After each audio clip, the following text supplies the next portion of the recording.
피부 코칭 토크쇼 티키타카. 술 많이 먹거나 잠 못 자거나 스트레스 받으면 트러블이 올라오는 편이라서 PDT 관리, kum스 필링 이런 거 늘 했었고요. 필요할 땐 약도 처방을 받아서 먹고 여드름 관리는 정말 다 해본 것 같아요. 안녕하세요. 차윤TV 박재서 원장입니다. 오늘은 남욱 원장님을 모시고 여드름 치료에 대해서 이야기를 나눠보겠습니다. 안녕하세요 원장님. 네, 안녕하세요. 차인유 클리닉 남욱 원장입니다. 보통 이렇게 여드름 치료 때문에 오시는 분들이 가장 많이 물어보는 게 뭔가요? 재발에 대한 우려를 많이 하시는 것 같아요. 좀 뭐 다시 생기지 않냐, 약을 끊으면 또 돌아 올라오는 거 아니냐. 물론 뭐 이제 피부 컨디션이나 몸의 뭐 호르몬 변화나 이런 것들로 인해서 다시 반복되는 건 맞아요. 근데 그렇죠. 심한 상태에서 치료를 안 하고 그냥 두는 경우에 좀 염증도 더 심해질 수 있고 또 그걸로 인한 착색이나 흉터 이런 요인들을 설명을 드리면서 재발할 수는 있지만 치료를 꼭 하는 부분이 필요하다라고 저는 설명드리는 편입니다. 맞아요. 특히 사춘기 여드름 되게 심하잖아요. 그래서 그런 맞아요. 친구들은 흉터를 덜 생기기 위해서 하는 좀 치료다라는 말도 좀 곁들여 하는 것 같습니다. 진짜 포인트는 그거 같아요. 이제 20대 30대 이럴 때 또 이제는 페인 흉터 착색 때문에 또 신경이 쓰여서 또 오시는 분들이 있잖아요. 그런 분들 보면 좀 미리 좀 잘 케어를 해서 좀 그런 상태를 만들지 않는 것 이런 것도 중요하다라고 생각합니다.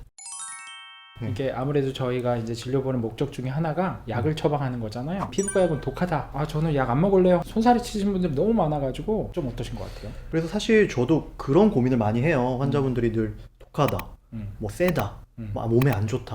맞아요. 근데 솔직히 말씀드리면 감기약, 혹은 몸살 나서 먹는 근육통약 네. 이런 것들과 성분이 크게 뭐 다르지 않잖아요. 맞아요. 여드름 약도 사실은 증상이 심할 때는 빨리 이제 급성기 염증 상태를 조절하게 쓰는 뭐 항생제, 맞아요. 소염제 정도일 거고요. 뭐 소염제 중에 스테로이드 제제가 있어서 굉장히 소량이긴 해도 또 스테로이드에 대한 이런 부담감 맞아요. 이런 것도 있잖아요. 그래서 그런 것 때문에 그런 게 아닐까 싶은데요. 일단은 저희가 또 치료를 하면은 네. 한 5주, 10주 정도 이제 치료를 하게 되는데 그럼 또 이런 약을 먹는 것까진 괜찮은데 이렇게 길게 먹어도 돼요? 라고 물어보시는 분들 상당히 많잖아요. 저희가 설명을 드려요. 뭐 상태가 좋아지는데 계속 약을 먹는 건 아닙니다. 네. 용량을 줄여 나가고 필요에 따라서 개선이 돼서 이제 급성기 염증 상태가 없다. 네. 라고 하면 뭐 중간에 저는 약을 끊는 경우도 있는데 원장님 그러지 않으신가요? 너무 완강히 거부하면 당분간 좀 지켜보자고 하는 편인데 아무래도 좀 붉게 있는 그런 지금 제가 여기 하나 있긴 한데 염증성 여드름 같은 게 좀 많은 사람들은 약을 추가해서 이제 치료 받으시는 분과 약 없이 그냥 관리만 받으시는 분들의 경과를 보면은 아무래도 약을 쓰는 경우가 좋지 않던가요? 결국 가성비가 좋다. 그렇죠. 가성비가 좋으려면은 약을 먹고 같이 치료를 하자. 이렇게 복합 치료를 하는 게 아무래도 빨리 나을 것이다. 맞습니다. 네. 뭐 관리나 뭐 약이나 어떤 한 가지를 선택을 하려고 하는 분들이 꽤 있더라고요. 맞아요. 사실은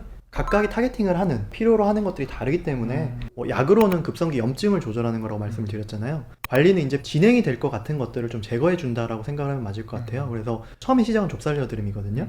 피지가 차 있는 분들을 출구를 열어서 압출을 해주는 관리가 들어가고요. 거기에 이제 피부 살성의 환경을 저는 개선한다라고 이야기를 하는데요. 저희 이제 PDT 치료라고 하는 광역동 치료. 내부에 있는 피지선을 좀 조절을 해서 내부에 피지가 분비되는 걸 막아주는 거고요. 쿰스 필링이라고 해서 각질 정리를 하면 이제 피지 분비도 원활해지고 안에 쌓이지 않는다고 생각을 하면 돼요. 그래서 스케일링 관리라고 보통 하는데요. 이런 것들을 좀 정리를 해주면 전체적으로 피부의 밸런스를 찾아가는 것 같아요. 피부 환경까지 개선이 되면 다시 올라오지 않게 환경을 만들어 나가는 거니까요. 당연히 치료가 됐을 때 유지가 되는 기간은 훨씬 더 길고 좀 잘 유지가 되지 않나 그런 생각이 들어요. 보통 이렇게 여드름 치료가 다 끝나면은 그러니까 붉은 흉터나 페인 흉터나 이런 게 좀 생기시는 분들이 많은데 그거에 좀 도움이 되는 치료나 레이저 같은 게 있을까요? 붉은 흉터는 일단 저는 급성기는 좀 지나가야 된다고 설명을 드려서 네네. 급성기가 지나가고 나서 이제 혈관 병변이기 때문에 네. 그 혈관의 흡수도가 높은 저희가 뭐 시너지, V빔 이런 레이저를 좀 말씀드리는 편이고요. 네. 그리고 이제 페인 흉터 같은 경우는 결국 그래도 프락셀이 제일 좋다라고 저는 생각을 해서 프락셀 위주로 좀 프로그램에 대해서 좀 안내를 드리는 편입니다. 또 이제 붉은 흉터가 지나고 나서 좀 거뭇거뭇하게 남아있는 것도 신경 쓰는 분들이 신경 있거든요. 이런 분들은 뭐 색소 치료와 대동소이하게 뭐 토닝이나 이런 걸로 이어가는 경우도 간혹 있습니다. 근데 제일 중요한 건 좀 다시 올라오지 않게.